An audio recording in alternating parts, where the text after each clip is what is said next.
Hello नमस्कार दोस्तों, welcome back my YouTube channel law with Roni. दोस्तों आप सभी का हमारे इस यूट्यूब चैनल पे स्वागत है। दोस्तों एक नए वीडियो के साथ फिर आने का मौका मिला है, जो कि छत्तीसगढ़ जुडिशरी से रिलेटेड ये वीडियो होगा। और दोस्तों इस वीडियो में हम बात करने वाले हैं लैंड रेवेन्यू कोड, जो कि 1959 का कोड है, जो कि छत्तीसगढ़ जुडिशरी का है। और इसी कोड के बारे में आज हम इसके MCQ सेशन के बारे में बात करेंगे। दोस्तों काफ़ी लोगों का डिमांड आ रहा था कि ये लैंड रेवेन्यू कोड का MCQ करा दिया जाए, तो उसी को ध्यान में रखते हुए मैं आप लोगों के लिए ये सेशन लेकर के आ रहा हूँ। दोस्तों अगर आपको लगता है कि आपको इस टेलीग्राम ग्रुप से जुड़ना चाहिए, जिससे कि आपको इसका PDF आसानी से प्राप्त हो सके, तो दोस्तों टेलीग्राम ग्रुप पे जा करके आप लॉ विथ रोनित सर्च करेंगे तो वहाँ पे आपको एक ग्रुप मिल जाएगा और उस ग्रुप में 300-400 मेंबर हैं। वहाँ से आप इस ग्रुप को ज्वाइन कर सकते हैं और इसका PDF भी आसानी से पा सकते हैं। दोस्तों मैं उम्मीद आपसे ये भी कर रहा हूँ कि आप UPPCS एग्जामिनेशन जरूर दिए होंगे प्रिलिमिनरी, और आप कट ऑफ में भी आने वाले होंगे। इसके लिए दोस्तों मैंने मेन एग्जामिनेशन का अपना सीरीज स्टार्ट किया है। उसमें मैं मेन एग्जामिनेशन का आंसर फ्रेमिंग कराना स्टार्ट कर दिया हूँ, जिसमें कि मैं डेली आप लोगों के लिए मॉडल आंसर लेकर के आ रहा हूं। और उस मॉडल आंसर में मैं आपको दिखाना चाहता हूं कि किस किस प्रकार से मैंने आंसर को फ्रेम किया है। आप भी एज यूजुअल की पॉइंट के साथ, केस लॉ के साथ, इलस्ट्रेशन के साथ और प्रोवाइजो के साथ अपना आंसर फ्रेम करेंगे तो आप भी अच्छा बेहतर कार्य कर सकते हैं अपने मेन एग्जामिनेशन के लिए। अगर आपको लगता है कि वो सेशन अटेंड करना चाहिए, वो सेशन देखना चाहिए, तो हमारे इसी चैनल पे है, आप उस सेशन को भी वॉच कर सकते हैं, जो कि आपके एग्जामिनेशन के लिए रेलेवेंट है। और दोस्तों सिर्फ ये यूपी के लिए नहीं होगा, वो हर एक एग्जामिनेशन में, मेन एग्जामिनेशन के लिए वो इंपॉर्टेंट होगा वो सेशन। जी हाँ दोस्तों, बिना देर के हम इसको स्टार्ट करते हैं। देखिए जो आपका फर्स्ट क्वेश्चन है, जो कि हमारा छत्तीसगढ़ भू राजस्व संहिता से रिलेटेड है। मैंने दोस्तों जो आंसर मैंने फ्रेमिंग कराया है वो इंग्लिश लैंग्वेज में भी कराया है और हिंदी लैंग्वेज में भी कराया है। तो दोनों लैंग्वेजेस में मैंने आंसर को फ्रेम कराया है। इंग्लिश लैंग्वेज का अलग सेशन है और हिंदी लैंग्वेज का अलग सेशन है, आप वहाँ से देख सकते हैं। और आज जो मैं ये सेशन लेके आ रहा हूँ, जो छत्तीसगढ़ जुडिशरी का है, दोस्तों ये हिंदी में हमारा सेशन है और इसी हिंदी के सेशन को हम यहाँ पे सॉल्व करने वाले हैं। देखिए ये MCQ बेस्ड है। जैसे छत्तीसगढ़ भू राजस्व संहिता लागू हुआ था, तो दोस्तों ये कब लागू हुआ था, तो ये आप सभी लोगों को मालूम होना चाहिए कि इसी प्रकार से हमारे एग्जामिनेशन में क्वेश्चन पूछा जाएगा। और ये 1 नवंबर सन 2000 से ये लागू किया गया था, क्योंकि छत्तीसगढ़ अभी हाल ही में सन 2000 में ही इसका फॉर्मेशन हुआ है, MP से कट करके नया राज्य बना है, ओ तो तभी से ये लागू होगा। सेकंड की बात करते हैं, कृषि वर्ष कब आरंभ होता है। जो छत्तीसगढ़ लैंड रेवेन्यू कोड होता है, इसका कृषि वर्ष कब आरंभ होता है, तो दोस्तों 1 जुलाई से इसका कृषि वर्ष आरंभ हो जाता है। और इसी प्रकार से नॉर्मल आपसे क्वेश्चन एग्जामिनेशन में पूछे जाते हैं। मैंने दोस्तों काफ़ी प्रीवियस ईयर पेपर मैंने करा रखा, 2012, 2013, 2014, 2015, 2016। इसमें से आप जब वॉच करेंगे तो आपको आसानी से दिखेगा कि हम कहाँ से क्वेश्चन एग्जामिनेशन में पूछा जा रहा है। आपको एक आइडिया लग जाएगा कि आप सही स्ट्रेटजी के साथ, सही डायरेक्शन में आप प्रिपरेशन अपना कर रहे हैं कि नहीं कर रहे हैं। थर्ड की बात करते हैं, राजस्व मंडल की बैठक का प्रमुख स्थान निम्नलिखित में से कौन सा है। तो जो राजस्व बैठक का जो प्रमुख स्थान है दोस्तों, वो आपका करेक्ट आंसर इसका C होगा, ग्वालियर इसका करेक्ट आंसर होगा। 3 का सीताराम मीन्स की ग्वालियर में ही इसका करेक्ट ऑप्शन होगा, ग्वालियर में ही बैठक होती है। क्वेश्चन नंबर 4 की बात करते हैं, भू राजस्व संहिता की धारा 2B में परिभाषित राजस्व वर्ष किस दिनांक से प्रारंभ होता है। ये जो राजस्व वर्ष होता है किस दिनांक से प्रारंभ होता है, तो दोस्तों ये 1 अक्टूबर से राजस्व वर्ष प्रारंभ होता है, जो कि यहाँ पे आपको इसके अकॉर्डिंग आपको आंसर देखने को लिए मिला है। क्वेश्चन नंबर 5 की हम बात करते हैं साथियों, आबादी से आशय। अब आबादी से आशय क्या है, नगरेतर क्षेत्र में, B इसका करेक्ट आंसर होगा। नगरेतर क्षेत्र में किसी ग्राम के निवासियों के लिए आरक्षित क्षेत्र को हम क्या कहते हैं, आबादी कहते हैं। ये हर गांव में, हर कस्बे में एक आबादी होता है, जहाँ पे लोग क्या करते हैं, अपने सार्वजनिक कार्य को करते हैं। जैसे पहले खेती गृहस्थी ज़्यादा होता है तो वहाँ पर अपने खेतों को क्या करते हैं, जैसे अनाज काट करके, अनाज को गट्ठर लगा करके, जैसे बोझा कहा जाता था तो बोझा को वहाँ पर इकट्ठा किया जाता था, फिर वहाँ पर उनकी पिटाई होती थी, फिर दौरी होता था, तमाम चीज़ें किया जाता था। उसी को आबादी क्षेत्र कहा जाता था, जो खाली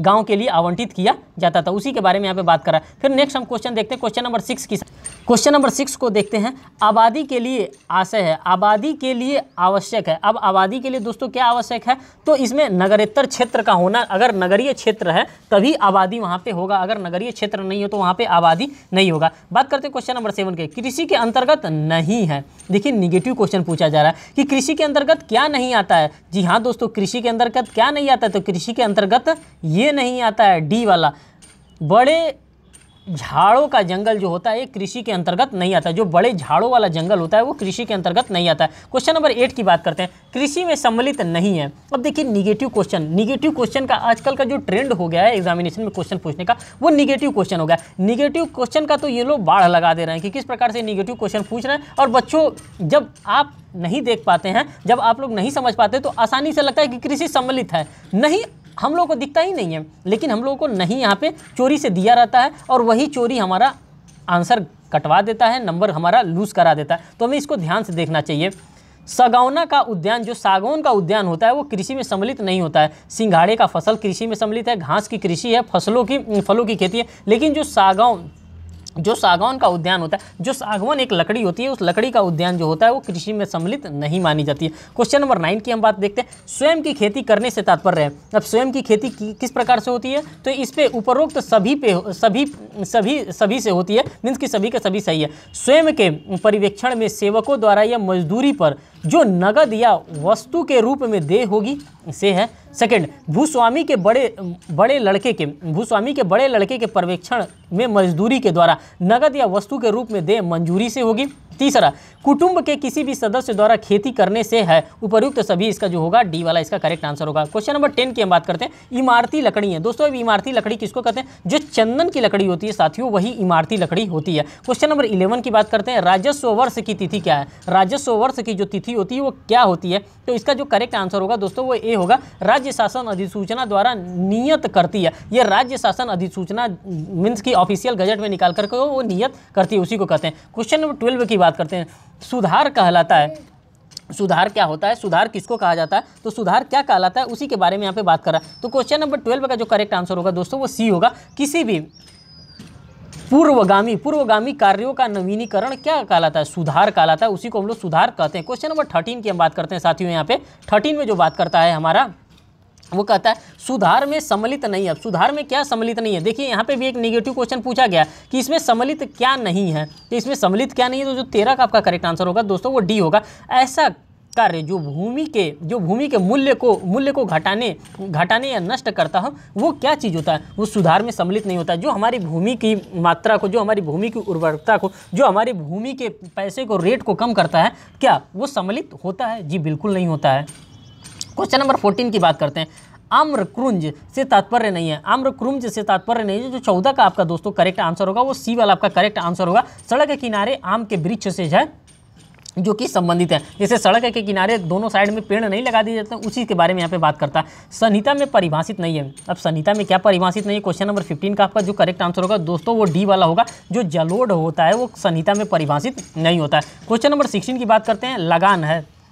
लगान क्या होता है, लगान कैसे होता है, जो लगान होता है दोस्तों उसको प्रीमियम के नाम से हम लोग जानने का प्रयास करते हैं, उसी को लगान को ही हम लोग प्रीमियम कहते हैं। क्वेश्चन नंबर 17 की हम बात करते हैं, यहाँ पे देखते हैं क्या कह रहा है। क्वेश्चन नंबर 17 की हम बात करते हैं दोस्तों, देखिए किसमें दिया है, कृषि के अंतर्गत है। अब कृषि के अंतर्गत क्या आता है, किस चीज़ को शामिल किया जाता है, तो जस 17 का हमारा करेक्ट आंसर होगा साथियों, वो उपयुक्त सभी होगा, मीन्स कि डी वाला इसका करेक्ट आंसर होगा। चारे के लिए भूमि आरक्षित किया जाना, चराई के लिए भूमि आरक्षित किया जाना, और सी में है छप्पर खाने के लिए भूमि आरक्षित किया जाना। ये सभी के सभी यहाँ पे आते हैं और इन सभी को क्या कहते हैं, उपयुक्त सभी इसका करेक्ट आंसर होगा। क्वेश्चन नंबर 18 की हम बात करते हैं साथियों, यहाँ पे दिया है वास्तविक कृषि से अभिप्रेत है। अब वास्तविक जो कृषि होता है इससे क्या अभिप्रेत होता है, तो दोस्तों इसका जो करेक्ट आंसर होगा वो ए और बी दोनों सही होगा, मीन्स कि सी वाला इसका करेक्ट आंसर होगा। ए में कह रहा है कोई कृषक जो भूमि पर स्वयं खेती करता है, और बी में कह रहा है कोई कृषक जिससे युक्त रूप से प्रत्याशा की जाती है कि वह स्वयं खेती करेगा, उसको ही वास्तविक कृषक से अभिप्रेत माना जाता है, उसी को वास्तविक कृषक माना जाता है। जो पट्टा पर दे करके अपने ज़मीन को खेती करवाता है उसको वास्तविक कृषक नहीं माना जाता। क्वेश्चन नंबर 19 की बात करते हैं, पटवारी की नियुक्ति कौन करता है, जो पटवारी होता है उसकी नियुक्ति यहाँ पे कौन करता है, तो दोस्तों जो पटवारी की नियुक्ति होती है राजस्थान में, छत्तीसगढ़ में, वो कलेक्टर जी के द्वारा यहाँ पे पटवारी की नियुक्ति की जाती है। बात करते हैं क्वेश्चन नंबर 20 की, यहाँ पे पूछ रहा है सही सुमेलित युग्म नहीं है। अब देखिए निगेटिव क्वेश्चन पूछा जा रहा है, सही सुमेलित युग्म नहीं है, तो ये जब आप सेक्शन पढ़ेंगे तो ये डी वाला है, इसका करेक्ट आंसर नहीं है। आबादी 2 क में दिखाया गया है, कृषि वर्ष 2 ग में दिखाया गया है, राजस्व वर्ग 2 फ में दिखाया गया, लेकिन आम्रकुंज जो है वो 2 ट में नहीं दिखाया गया है। क्वेश्चन नंबर 21 की बात करते हैं, यहाँ पे बात कर रहा है राजस्व निरीक्षकों की नियुक्ति कौन करता है। जो राजस्व का निरीक्षक करते हैं इसकी नियुक्ति कौन करता है, तो दोस्तों इसकी नियुक्ति भी कलेक्टर करता है और कलेक्टर के द्वारा ही इसकी नियुक्ति होती है। अभी आप लोगों ने ऊपर भी एक क्वेश्चन में देखा है जो राजस्व से रिलेटेड है वो कलेक्टर साहब के द्वारा किया जाता है छत्तीसगढ़ में। क्वेश्चन नंबर 22 की बात करते हैं। दखल रहित, जो दखल होता है दखल रहित भूमि से अभिप्रेत है, तो ये दखल रहित भूमि से क्या अभिप्रेत है, तो दोस्तों इसका करेक्ट जो आंसर होगा वो ई वाला करेक्ट आंसर होगा। उपर्युक्त सभी इसका आंसर होगा। ग्राम में की ऐसी भूमि जो आबादी या सेवा भूमि से भिन्न है, बी वाले में कह रहा है ग्राम में कि ऐसी भूमि जो किसी भूस्वामी द्वारा धारित भूमि से भिन्न है, और सी में ग्राम में कि ऐसी भूमि जो कृषि द्वारा धारित भूमि से भिन्न है, डी में ग्राम में कि ऐसी भूमि जो सरकारी पट्टेदार द्वारा धारित भूमि से भिन्न है। उपर्युक्त सभी इसका जो होगा दोस्तों करेक्ट आंसर होगा। अब चैप्टर नंबर 2 में हम पहुंच गए। चैप्टर नंबर 2 से कौन कौन से क्वेश्चन बन रहे हैं, जो राजस्व मंडल से रिलेटेड है।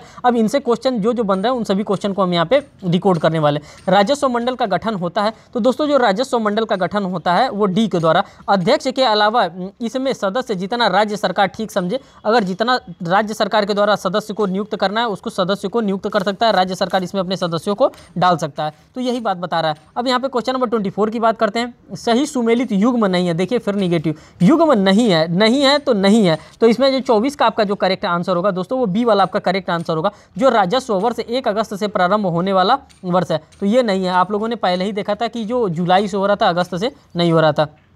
क्वेश्चन नंबर 25 की हम बात करते हैं। राजस्व मंडल के सदस्य के लिए आवश्यक है कि, क्या अब आवश्यक है, जो 25 नंबर का जो आपका क्वेश्चन होगा दोस्तों इसका करेक्ट आंसर बी होगा। उच्च न्यायालयों के न्यायाधीशों की नियुक्ति की योग्यता धारित करना होता है, किसमें, राजस्व मंडल के सदस्यों के लिए आवश्यक क्या है कि, ठीक। क्वेश्चन नंबर 26 की बात करते हैं। राजस्व मंडल में, जो राजस्व मंडल होता है, राजस्व मंडल में अभी तक कितने सदस्य न्यायपालिका से आते हैं, अभी तक जो कितने सदस्य होते हैं जो न्यायपालिका में सदस्य से होते हैं, तो अभी कोई नहीं, इस प्रकार से किसी को भी नहीं लाया गया। क्वेश्चन नंबर 27 की बात करते हैं। राजस्व पदाधिकारी नहीं है, जो राजस्व के पदाधिकारी होते हैं वो क्या नहीं होते हैं, तो 27 का जो आपका करेक्ट आंसर होगा दोस्तों वो ये वाला होगा। राजस्व मंडल का सदस्य या अध्यक्ष नहीं होता है, जो राजस्व के पदाधिकारी होते हैं ये इसमें से दोनों में से कोई चीज़ नहीं होते। क्वेश्चन नंबर 28 की बात करते हैं। राजस्व पदाधिकारी नहीं है, देखिए इसमें ज़्यादा से ज़्यादा क्वेश्चन निगेटिव में पूछा जा रहा है, तो वो राजस्व निरीक्षक नहीं होते। जो राजस्व पदाधिकारी नहीं होते हैं वो राजस्व निरीक्षक नहीं यहाँ पे होते हैं, इन्हीं के बारे में यहाँ पे बताया जा रहा है। फिर हम नेक्स्ट क्वेश्चन को दोस्तों यहाँ पर देखते हैं। क्वेश्चन नंबर 29 को हम देखते हैं।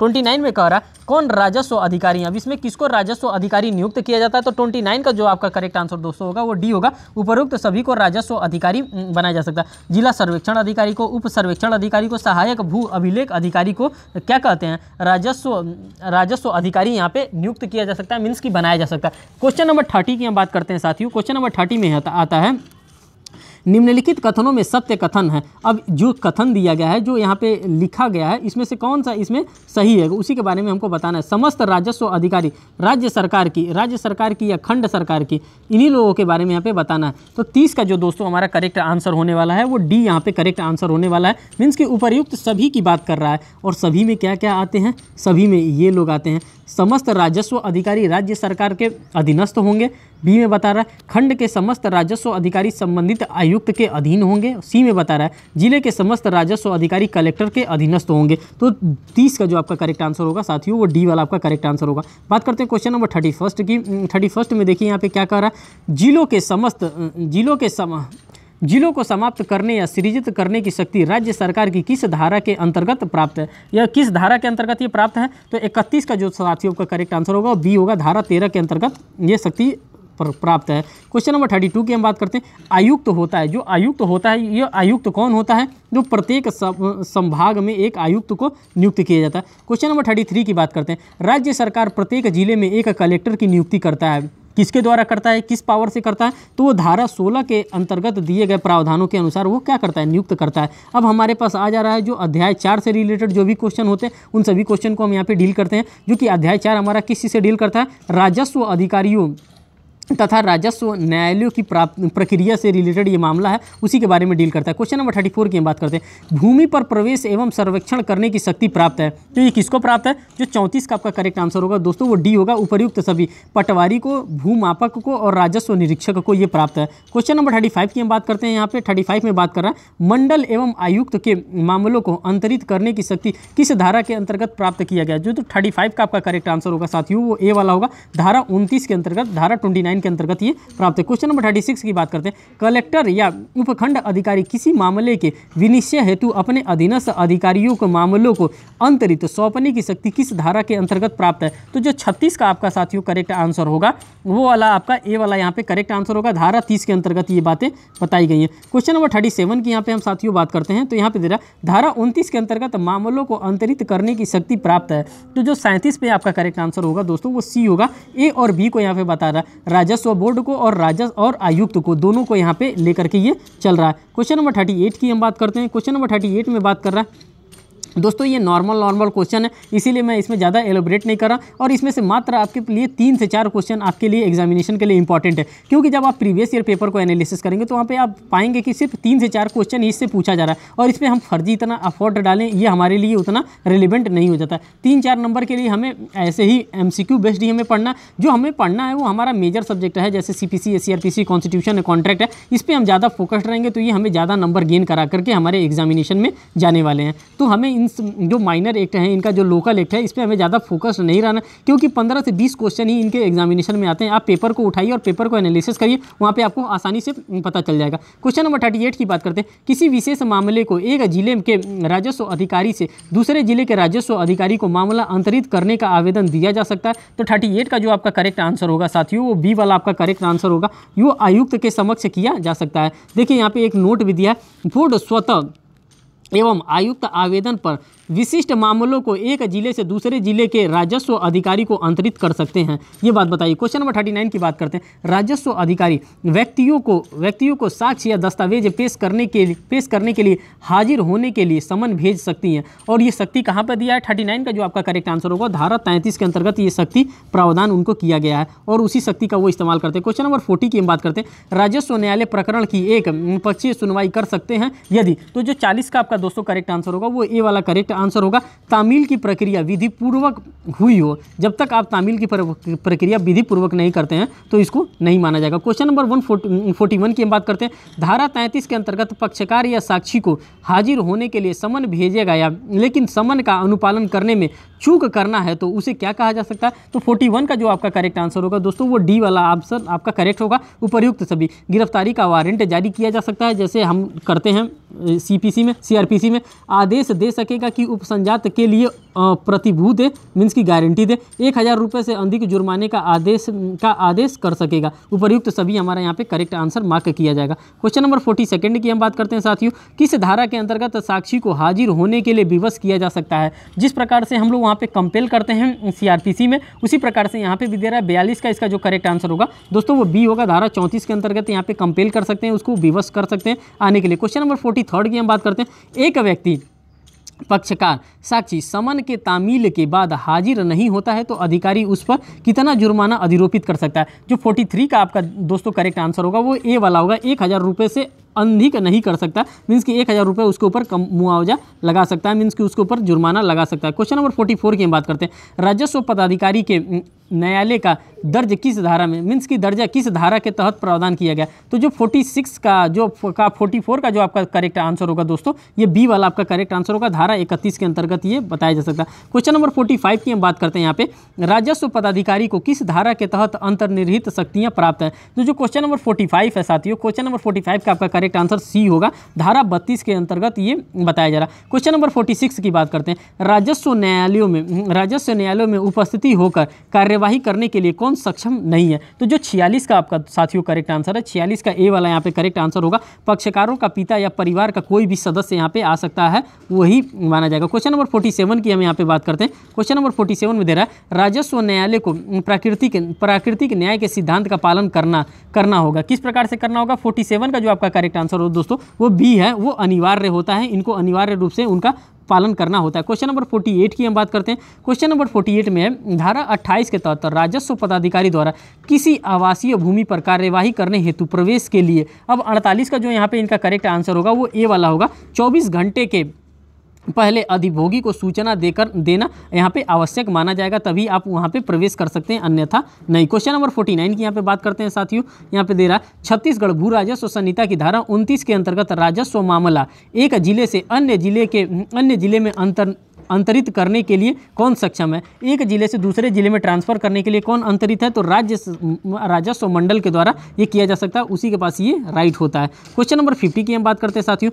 वह पक्षकार जिसके विरुद्ध उसकी अनुपस्थिति में एक राजस्व अधिकारी द्वारा आदेश पारित किया गया है, आदेश के दिनांक से और अगर समन की तामील समयक रूप से न की गई हो तो आदेश के जानकारी में आने के दिनांक से। जो 50 का आपका करेक्ट आंसर होगा दोस्तों वो डी वाला होगा। 30 दिन के भीतर 30 दिवस के भीतर किया जाना चाहिए। क्वेश्चन नंबर 51 की हम बात करते हैं साथियों। क्वेश्चन नंबर 51 में क्या कह रहा है? यहाँ पे कह रहा है राजस्व पदाधिकारी मध्य प्रदेश भू राजस्व संहिता के अधीन चलने वाले किसी मामले या कार्यवाही के लिए व्ययों को मीन्स कि जो खर्चे होंगे उसको किस प्रकार से हैंडल किया जाएगा, जैसा कि वह उचित समझे उसी सीमा तक वह दिला सकेगा, जो बात यहाँ पे की जा रही है। क्वेश्चन नंबर 52 की हम बात करते हैं। कौन सा राजस्व अधिकारी किसी मामले को अपनी फाइल से अपने अधीक्षक अधीनस्थ किसी राजस्व अधिकारी को जांच तथा रिपोर्ट के लिए नहीं सौंप सकता है? तो जो 52 का आपका करेक्ट आंसर होगा दोस्तों वो सी वाला आपका यहाँ पे करेक्ट आंसर होगा। वो नायब तहसीलदार जी की बात यहाँ पे की जा रही है। क्वेश्चन नंबर 53 की बात करते हैं। निम्न कथनों में से सत्य कथन है। अब कौन सा इसमें से सत्य कथन है? जो 53 का आपका करेक्ट आंसर होगा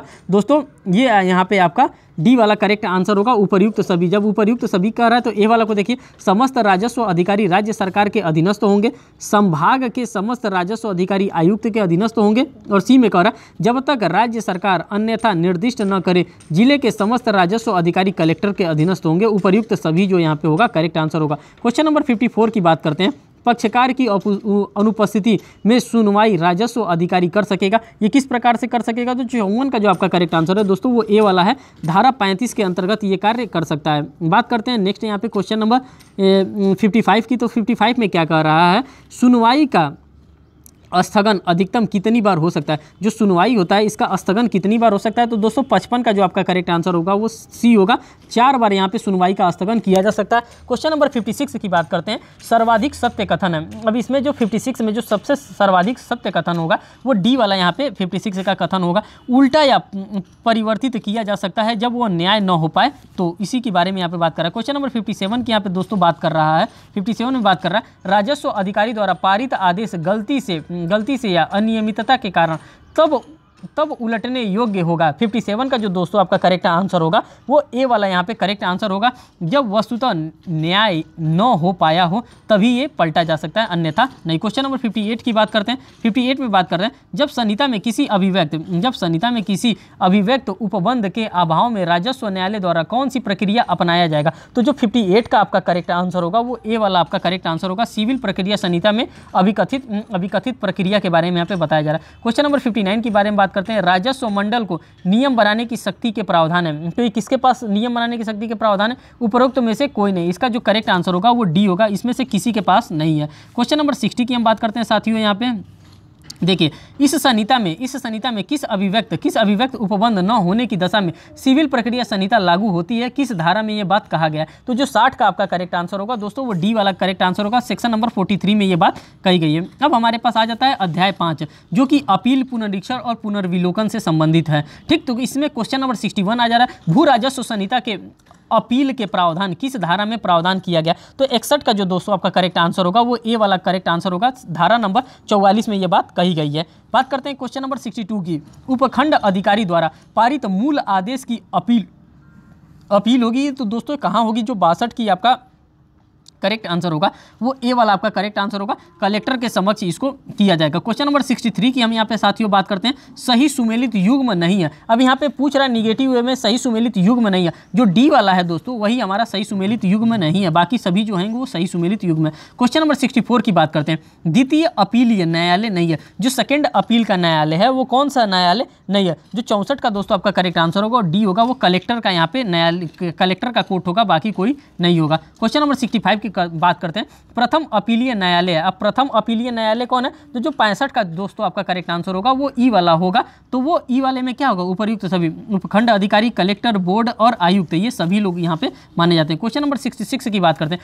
निम्नलिखित में से कौन सा कथन द्वितीय अपील के आधार है? 66 का जो दोस्तों आपका करेक्ट आंसर होगा यहाँ पे भी ई वाला आपका करेक्ट आंसर होगा। जैसे ई वाला करेक्ट आंसर हो जाता है वैसे मान के चलिए यहाँ पे उपर्युक्त सभी के बारे में यहाँ पे बात किया जा रहा है। उपर्युक्त सभी में कौन कौन आ रहा है? यदि आदेश, विधि या विधि का प्रभाव या प्रभाव रखने वाला प्रथा के प्रतिकूल हो। बी में यदि किसी आदेश द्वारा विधि या विधि का प्रभाव रखने वाले प्रथा संबंधी किसी सारवान विधि की अवधारणा नहीं हो सकता हो। प्रक्रिया में सारवान त्रुटि के कारण गुण के आधार पर मीन्स की मेरिट के आधार पर मामले का विनिश्चय या गलती की त्रुटि से हो गई है। और यहाँ पे जो दो बातें और बताई जा रही है, मूल आदेश को परिवर्तित या उलट दिया गया, उपर्युक्त सभी इसका करेक्ट आंसर माना जाएगा। क्वेश्चन नंबर 67 की साथियों यहाँ पे हम बात करते हैं संहिता की किस धारा के अंतर्गत अपील प्राधिकारी की शक्तियाँ दी गई है। जो 67 का आपका करेक्ट आंसर होगा वो बी वाला आपका करेक्ट आंसर होगा। धारा 49 में ये बात कही गई है। क्वेश्चन नंबर 68 की बात करते हैं। धारा 49 सब क्लॉज 3 के अंतर्गत अपीलीय प्राधिकारी अतिरिक्त साक्ष्य ले सकता है। अब किस प्रकार से साक्ष्य ले सकता है? 68 का जो आपका करेक्ट आंसर होगा वो बी होगा। प्रकरण के निपटारे के लिए आवश्यक होगा उसी को ये ले सकता है। क्वेश्चन नंबर 69 की बात करते हैं।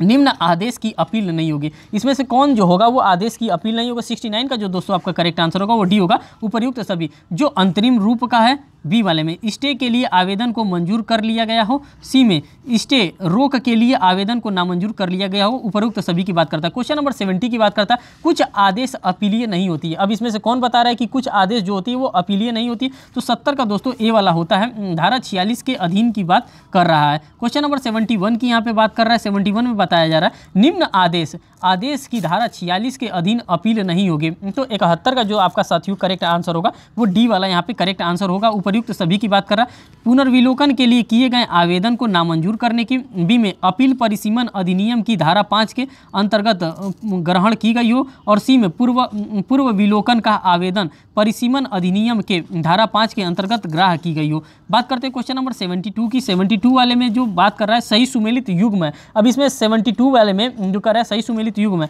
तो उपर्युक्त सभी है। कलेक्टर 45 दिन, आयुक्त जो है 60 दिन और बोर्ड जो है 90 दिन की यहाँ पे टाइम लिमिटेशन दे सकती है। क्वेश्चन नंबर 73 की हम यहाँ पे बात करते हैं।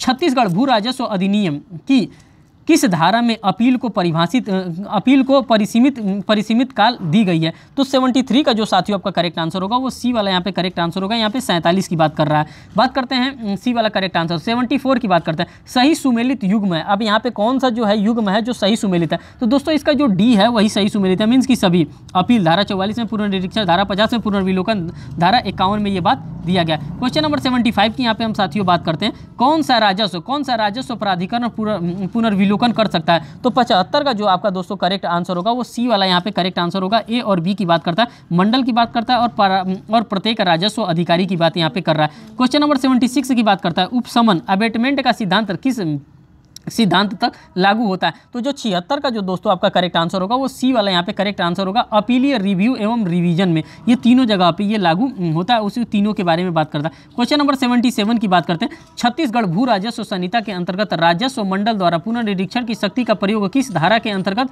किया जा सकता है? तो 77 का जो दोस्तों आपका करेक्ट आंसर होगा वो आपका डी वाला यहाँ पे करेक्ट आंसर होगा। धारा 50 के अंतर्गत ये बात कही गई है। पुनर्निरीक्षण नहीं किया जा सकता है। 78 वाले में बात कर रहा है पुनर्निरीक्षण नहीं किया जा सकता। 78 का जो साथियों आपका करेक्ट आंसर होगा वो डी वाला आपका यहाँ पे करेक्ट आंसर होगा। धारा 177 सब क्लॉज 3 खातों के निपटारे के आदेश के विरुद्ध की ये बात कर रहा है। क्वेश्चन नंबर 79 की यहाँ पे बात कर रहा है। पुनर्निरीक्षण के लिए कोई भी आवेदन ग्रहण नहीं किया जा सकता है। 79 का जो साथियों आपका करेक्ट आंसर होगा यहाँ पे डी वाला यहाँ पे आपका करेक्ट आंसर होगा और वही डी वाला हमारा करेक्ट आंसर होगा। उपर्युक्त सभी परिस्थितियों की बात कर रहा है। क्वेश्चन नंबर 80 की हम यहाँ पे बात करते हैं। देखिए आदेश की तारीख से कितने दिन के भीतर आयुक्त भूलेख कलेक्टर जिला सर्वेक्षण अधिकारी को पुनर्निरीक्षण दाखिला किया जा सकता है? तो 80 का जो आपका साथियों करेक्ट आंसर होगा वो सी वाला आपका यहाँ पे करेक्ट आंसर होगा। 60 दिन के लिए बात कर रहा है। क्वेश्चन नंबर 81 की बात करते हैं। राजस्व बोर्ड के आदेश की तारीख से कितने दिनों के भीतर पुनर्निरीक्षण दाखिल किया जा सकता है? तो दोस्तों 81 का जो आपका करेक्ट आंसर होगा वो बी वाला आपका करेक्ट आंसर होगा। 90 दिन की बात यहाँ पे की जा रही है। क्वेश्चन नंबर 82 की बात करते हैं। पुनर्निरीक्षण के जो आधार हैं वो आधार कहाँ पे बताए गए? तो 82 का जो आपका करेक्ट आंसर होगा दोस्तों वो डी होगा। उपर्युक्त सभी की बात कर रहा है। आदेश की वैधता, आदेश के औचित्य और कार्यवाहियों के नियमितता के बारे में अपना समाधान करने के प्रयोजन के बारे में बताया। क्वेश्चन नंबर 83 की हम बात करते हैं पुनर्विलोकन के लिए आवेदन के संबंध में। जो पुनर्विलोकन होता है उसके आवेदन के संबंध में जो 83 है, 83 का जो दोस्तों आपका करेक्ट आंसर होगा वो ए होगा। वही आधार होगा जो CPC में दिए गए हैं, उसी आधार के बारे में बात कर रहा है 83 का ए वाला। पुनर्विलोकन के आधार होंगे 84 का जो करेक्ट आंसर होगा दोस्तों यहाँ पे 84 वाले का करेक्ट आंसर डी होगा। उपर्युक्त सभी की बात करता है। मामले में अभिलेख में स्पष्ट दर्शित कोई भूल पर्याप्त कारण किसी नवीन या महत्वपूर्ण साक्ष्य की खोज जो समयक सतर्कता बरतने के बाद भी जानकारी में नहीं था, उसी की बात कर रहा है। क्वेश्चन नंबर 85 की बात कर रहे हैं रिव्यू के लिए समय सीमा है। अब रिव्यू यहाँ पे करने के लिए कितनी समय सीमा है? 85 का जो दोस्तों आपका करेक्ट आंसर होगा वो ए वाला यहाँ पे करेक्ट आंसर होगा। 90 दिन की बात कर रहा है दोस्तों। इस सेशन को हम यहीं पर रख रहे हैं। अब इसमें कम से कम 200 क्वेश्चन है हमारे पास, तो 80 क्वेश्चन तक मैंने करा दिया है। अब इसका जो नेक्स्ट सेशन मैं लेकर के आऊँगा तो वहाँ से अब 86 नंबर से क्वेश्चन को दोस्तों मैं इसमें स्टार्ट करने वाला हूँ, क्योंकि दोस्तों ये सेशन आप लोगों के लिए बहुत बड़ा हो जाएगा और इसमें थोड़ा सा मैं चाहता हूँ कि ये 2 से 3 पार्ट में हो, क्योंकि इसमें 200 क्वेश्चन है और उन सभी क्वेश्चन को मैं आपके सामने कराना चाहता हूँ। तो दोस्तों इस सेशन को मैं यहीं तक रख रहा हूं। और दोस्तों इसमें मैं ये भी आपको बताना चाहता हूं कि अगर आपको ये सेशन इंपॉर्टेंट लगता है तो आप हमारे कमेंट सेक्शन में जरूर कमेंट करें कि आपको ये किस प्रकार से हेल्पफुल कर रहा है और किस सेशन पे अब किस टॉपिक पे अब मैं आपके लिए जो कि छत्तीसगढ़ जुडिशरी से रिलेटेड किस टॉपिक पे आपके लिए वीडियो लाऊं। दोस्तों बहुत बहुत धन्यवाद इस वीडियो को वॉच करने के लिए। Thank you.